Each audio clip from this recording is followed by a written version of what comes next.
96.7 KCAL rocks. It is your Monday meeting time to talk some sports over the weekend. A wild weekend it was. What's going down, Pat? Yo, Patrick, good morning. First, we had a couple marquee matchups in the NFL this weekend, and the luck has finally run out on Kansas City. The undefeated season is over.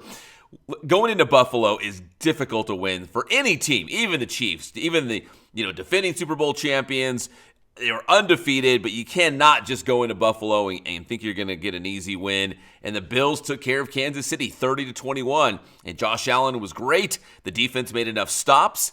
And now Kansas City has their first L of the season. Boy, this goes all the way back to the old championship game in the playoffs. Gosh, it was a few years ago now. The Bills have been waiting for this for a long time to get some revenge. And let's face it, no one wants to admit it. And, we all have PTSD from the 90s and the Bills and the 4 Super Bowls. But the Bills are freaking good this year. They are really good. And remember, they let go Stephon Diggs, and people thought, well, are they rebuilding? Are they kind of resetting everything? But maybe it was a case of addition, by subtraction.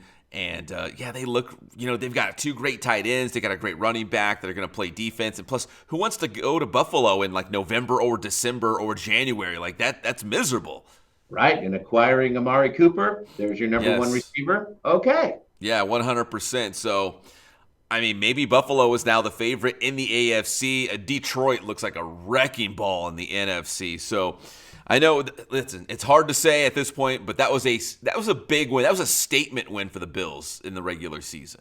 Yes, it is. So, I mean, that could be a good sign. It depends on how you look at it, too. Like, Kansas City can be like, okay, we'll give you the regular season win. We'll take the playoff win. Yeah. But that means we may have a serious duel here in the playoffs, which could be really cool. Yeah, I would not be surprised if Buffalo and Kansas City go head-to-head again in the playoffs. So, we'll see. But that was a big win for Buffalo. And we'll stay in the AFC West now that Kansas City has their first loss of the season. The Chargers picking up a big win against the Bengals on Sunday Night Football. The Lightning Bolts driving down at the end of the game, and J.K. Dobbins running in the winning score, 34-27. So the Lightning Bolts, the Chargers, they're 7-3. Kansas City, 9-1. Maybe a battle for the AFC West Division lead soon. Right. They could be in the mix as well, along with these other AFC teams we're talking about. But one thing I have to mention is the plague of these kickers not doing well. My goodness, Cincinnati missed 2 field goals, and it turns out they still would have lost by a point because J.K. Dobbins, sealed the victory with that touchdown. But it does seem like a lot of kickers are missing, and it makes me wonder if it's because of the Ravens kicker, the man who used to be the best. Justin Tucker has been awful, and I think that's almost shaking all kickers. When it's like the top kicker isn't doing good, we got injured kickers, and we got a lot of missed field goals, man. Yeah, my boy Moody with the 49ers, man. You don't have to tell me about missed field goals. He's missed his fair share. But with the kicking game a lot, it's not these guys are physically talented, no doubt about it. Sometimes it's just between the ears, right? Like that's a pressure-packed situation. You stand on the sideline, and I get it. You get paid for that one moment. You got to deliver in that one moment. And but that's why you get a lot of money, even though there's a lot of pressure and sometimes games are absolutely on the line. Sometimes it's just between the ears, man. As the kids would say, you got to lock in. You got to lock in for that moment. Yep, and they just can't lock in right now. But the other big marquee matchup in the NFL, we're talking about Kansas City and Buffalo, but Pittsburgh and Baltimore was also a big one. It came down to basically Pittsburgh stopping the Ravens on a 2-point conversion. That was it, 18-16 in a real black and blue slobber knocker that the Steelers look like, if you want to make a handful of teams that look like serious contenders, Kansas City and Buffalo, obviously, but maybe throw Pittsburgh in the mix. I don't know. Right. It's always hard when the offense, like Russ did win, and he did pull it out, and we know he will find a way if you leave the door open. Yeah. But somehow Pittsburgh beats Baltimore without scoring a touchdown. Yeah, unbelievable. Yeah, so any way you slice it, a win is a win is a win, as they would say, right? So if you beat the Baltimore Ravens, which I have a ton of respect for the Ravens, they've been so good for so long.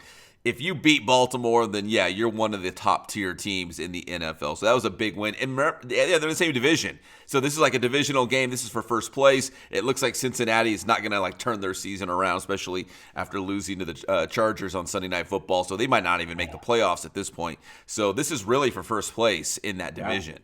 Yeah, it is. Big win for Let Rest Cook and the Pittsburgh Steelers. All right, Patrick, I've been delaying it. I've been putting off the NFC West. Well, I'll start with the Rams. The Rams going on the road. Big win at the New England Patriots, 28-22. Matt Stafford had 4 touchdown passes. 2 of them went to Cooper Kupp. I was not really sure what we were going to see from the Rams after they, had that clunker on Monday Night Football against Miami, but they still go on the road. I know the Patriots are not the greatest team in the world, but still, it's always tough to win on the road, especially when you go on the East Coast, and the Rams did it. This NFC West division is the most up and down. The team can look good and it can look bad. It's like my golf game. I can be really good and really bad all at the same time.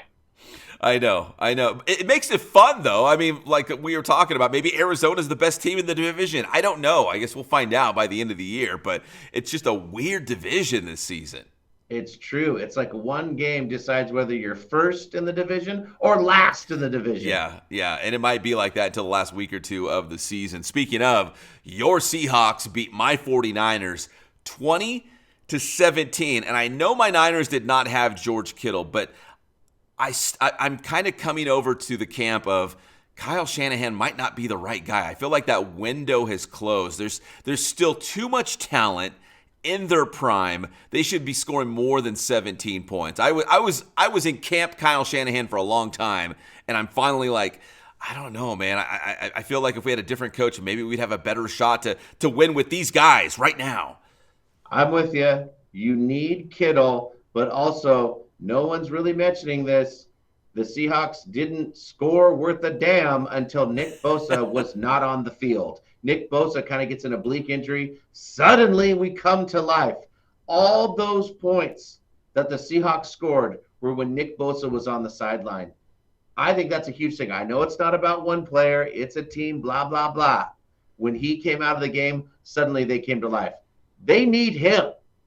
Yeah, no, for sure. And Nick Bosa might not have the crazy stats, but if you look at defensively, he's in on every single play, disrupting the quarterback, deflecting passes, tackle for the loss, just hurrying the quarterback to make bad decisions. Like, he's involved in every single play. So I totally get that. But you still got to score more than 17 points. Even with George Kittle not in the lineup, oh my gosh, it drives me nuts. These two teams, the Seahawks and the 49ers, talk about stalling in the red zone. It is just unbelievable. The quarterbacks had to run it themselves. Yeah, or send the field goal units out. It's like, no, less Moody. I don't want no Moody. Yeah. Let's just punch it in. So somebody's going to back in this division. Who is it? Somebody will. Big win for Seattle and the Rams over the weekend in the wild NFC West. Let's talk some college football real quick. Man, what a weekend. Every single weekend is just crazy. So we had Oregon barely holding on at Wisconsin, so the Ducks will remain number 1. But what BYU lost over the weekend, Washington State, who was kind of on the fringe, right, of maybe that college football playoff, they lost to the New Mexico Lobos. I mean, every single weekend is going to be crazy. Georgia had a big win, so now they're all of a sudden they're back in the mix, and people are talking about the Bulldogs. So, man, it's going to be so much fun these last couple of weekends. Yeah, so here we go again, another week, and we wait for tomorrow for the next rankings to see where it's going to be. It's going to be different. Yeah, it is going to be different. And I know USC's got UCLA this weekend, and listen, they're neither team's in the college football playoff conversation, but they're both trying to become bowl eligible. So there's that. And also, I should mention, too, USC just got a huge commitment from the Corona Centennial quarterback, Hassan Longstreet. He was committed to Texas A&M. Now he's committed to USC. That just happened on Sunday. So maybe USC starting to get our local guys again. Wow, that is interesting, right? It makes you wonder, is it NIL? Because I do believe we have some sanctions coming USC's way. Am I right about that? I think they're, what would you say? Under investigation, maybe? Yes. I don't know if they've, dealt any punishment or anything like that, but. Well, that's good for USC. Yeah, because they've had this rap of not getting talented SoCal guys. They've been going to the SEC, the Big Ten, other places. So that's a big commitment for USC. And they need a quarterback. Obviously, Miller Moss is not the guy. They made a change at QB going forward. Maybe they don't feel confident with the guys that they have. So congrats to Hassan Longstreet from the Centennial Huskies, who will play Mater Dei this coming Friday in the playoffs. So that's going to be a huge game for high school football. And finally, speaking of high school football, this past Friday night, I was doing my high school football thing, but still watching Mike Tyson versus Jake Paul.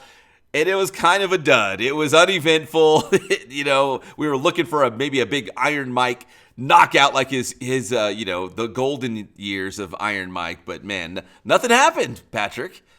Yeah, talk about a spectacle and a total con job, if you ask me, man. I don't mind entertainment, don't get me wrong. But when you have people betting on this fight and it's sanctioned, it should be a real fight. And clearly it was not. So that part, I'm not in love with the fraud part at all. You know what I mean? Do I blame Mike Tyson for doing it for $20 million? No. Does Jake Paul know how to hype it up and make money? No. But to me, that's beside the point. It's the same reason you can't bet on WWE, because it's a fixed outcome. Just say it's WWE. Don't say it's a real fight. And then some people are like, whoa, boxing's rigged anyways. It's like, okay, not like this. Yeah.